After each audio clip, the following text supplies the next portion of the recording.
सात समुंदर पार financial markets के बड़े इंस्टीट्यूशंस, बड़े stock markets, S and P, Dow Jones, Adani enterprises को यह कहकर बाहर निकाल रहे हैं कि उनके खिलाफ बहुत गहन आक्षेप और आरोप है फ्रॉड के, और इसलिए वो इंडेक्स में बने नहीं रह सकते हैं।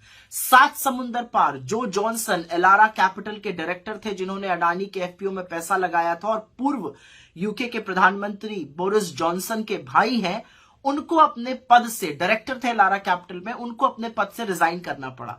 लेकिन हिंदुस्तान में सात समुंदर पार इंस्टीट्यूशंस जो हैं आक्षेपों को लेकर चिंतित हैं और एक्ट कर रहे हैं, लेकिन हिंदुस्तान में ऐसा लग रहा है मानो जी कुछ हुआ ही ना हो। सेबी से एक शब्द सुनाई नहीं देता है। कहां है एसएफआईओ, कहां है आरओसी, कहां है ministry of corporate affairs. Government of India तो ऐसे बर्ताव कर रही है शुतुरमुर्ग की तरह कि उन्होंने जमीन के नीचे सर कर लिया है और मानो कुछ हुआ ही ना हो। तो असलियत यह है कि अडानी जी जो हैं वो सबको ले डूब रहे हैं। कैपिटल मार्केट्स में, मतलब दलाल स्ट्रीट पर 15 लाख करोड़ का नुकसान हुआ है 24 जनवरी से आज तक। 15 लाख करोड़ डूबे हैं। 10 लाख करोड़ अडानी जी के डूबे हैं, लेकिन 5 लाख करोड़ उन रिटेल इन्वेस्टर्स के डूबे हैं जिन्होंने इस विश्वास से पैसा मार्केट में लगाया था कि वो मार्केट के चलते बढ़ेगा, पर उनको भी झेलना पड़। उनका अडानी से कोई लेना देना नहीं है। वो शायद हिंदुस्तान की 4000 से ज्यादा जो लिस्टेड कंपनीज है, जो अच्छे से चलती है, जो साफ सुथरी है, जिसमें कॉर्पोरेट गवर्नेंस है, उसमें पैसा लगाया हुआ है, लेकिन भुगतना उनको भी पड़ रहा है अडानी जी के कुकर्मों को और सरकार की मिली भगत को। तो सरकार एक्ट क्यों नहीं कर रही है, ये सवाल है। क्यों सेबी कुछ नहीं कर रहा है, क्यों एसएफआईओ कुछ नहीं कर रहा है, कहां है ईडी, कहां है एमसीए, कहां है आरओसी, कोई शब्द नहीं है। मोदी जी ने तो आंखों पर पट्टी बांध ली, क्योंकि वो तो दोस्ती निभाने पर तुले हुए हैं। वो तो सदन में भी चर्चा नहीं होने देते, सदन को सोमवार तक के लिए स्थगित कर दिया गया है। लेकिन सवाल यह पूछा जाएगा कि उस रिटेल इन्वेस्टर को कौन बचाएगा जो अडानी जी के कुकर्मों का फल भुगत रहा है, जिसके 5 लाख करोड़ से ज्यादा खत्म हो गए, नष्ट हो गए मार्केट में। अब अडानी जी कोई छोटी सी किराने की दुकान तो है नहीं। अडानी जी मोदी जी की कृपा से इस देश के सबसे बड़े, सबसे अमीर आदमी बन गए थे।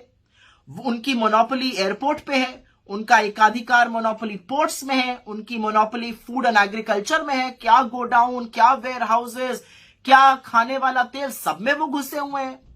फलों के बागान तक में वो घुसे हुए हैं।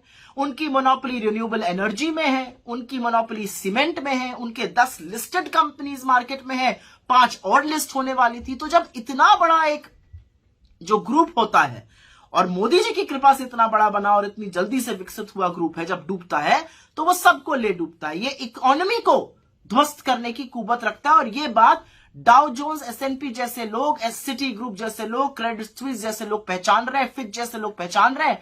लेकिन हमारी सरकार जो है वो आंख पर पट्टी बांधे हुए और मुंह पे दही जमाए हुए बैठी हुई है। तो पूछने की बात यह है कि एलआईसी, एसबीआई, इनसे सवाल कब पूछे जाएंगे। निवेशकों ने, जो policy holder, 30 crore policy holder LIC के हैं, जिन्होंने अपनी जिंदगी की गाढ़ी कमाई लगाई थी, उनको यह कह देना कि जी हम तो 20,000 पे आए थे करोड़ पे, 30,000 हो गए। जी नहीं, आपने 100 रुपए लगाए थे मार्केट में। वो 100 रुपए 10 साल पहले लगाए थे, वो 5 साल बाद 1000 रुपए हो गए, लेकिन उसके 5 साल बाद वो 200 हो गए। तो आप ये सोचकर संतुष्ट रहिएगा कि 100 रुपए 200 हो गए, या ये सोच के चिंता जताइएगा कि 1000 रुपए कैसे 200 हो गए। वही काम एलआईसी कर रहा है, जबानी जमा खर्च। एसबीआई, 45 करोड़ लोग इस विश्वास से SBI, state bank of India में अकाउंट खोलते हैं कि सरकार का बैंक है, डूबेगा नहीं, कुछ गलत काम नहीं करेगा। 81,000 करोड़ रुपए बैंकों ने कर्जा दिया है अडानी जी को, जो उनके कुल कर्जे का मात्र 38% है। और उस 38% में भी 8% तो प्राइवेट बैंक का है और 30% सरकारी बैंक का है।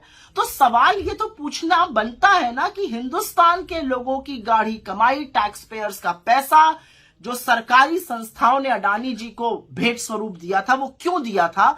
और आज जब रिटेल निवेशक, जब छोटे छोटे निवेशकों की पूरी पूंजी ध्वस्त होती जा रही है, उड़ती जा रही है, ब्लड बाथ मचा हुआ है मार्केट में, तो सरकार क्या कर रही है। ना सदन में बहस करने की अनुमति देती है, ना जेपीसी कराती है, ना सुप्रीम कोर्ट के जज से कोई जांच कराती है।